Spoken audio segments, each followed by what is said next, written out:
আমি আপনাদের মাধ্যমে বীরভূম মানুষকে জানাতে চাইছি কি আমাদের মাননীয় নির্বাচন কমিশন আর মাননীয় মুখ্য সচিবের দিক থেকে আমাদেরকে নির্দেশ দেওয়া হয়েছে কি আমরা প্রত্যেক রিটার্নিং অফিসার বা ওনার স্টাফের সঙ্গে বসি আর ওনাদেরকে বোঝাই কি এবার এই ইলেকশনটা 6টা মূল ভাবনার উপরে ভিত্তি করে আছে। একটা হচ্ছে ভায়োলেন্স ফ্রি, মানে কোনো হিংসামুক্ত ইলেকশন; ইন্টিমিডেশন ফ্রি, যেটা কোনো রকম ভয়মুক্ত ইলেকশন; ইন্ডিউসমেন্ট ফ্রি, মানে কোনো রকম প্রলোভন মুক্ত ইলেকশন; তাছাড়া ছাপ্পা, vote jamming, booth jamming, source jamming, এরকম সব জিনিস থেকে এই ইলেকশনটাকে আমরা চেষ্টা করব মুক্ত রাখতে।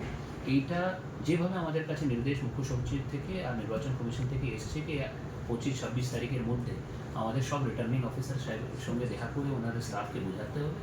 আমি ফিজিক্যালি আর ভিডিও কনফারেন্সের মাধ্যমে দুভাবেই ওনাদের সঙ্গে দেখা করেছি আর ওনাদেরকে এটা বোঝানো হয়েছে। ওরা এটা ভালোভাবেই অবগত আছে, ওনাদের স্টাফরাও খুব ভালোভাবে কাজ করছে। বীরভূম মানুষকে আপনার মাধ্যমে আমি এইটুকু দেখাতে চাইছি। ধন্যবাদ।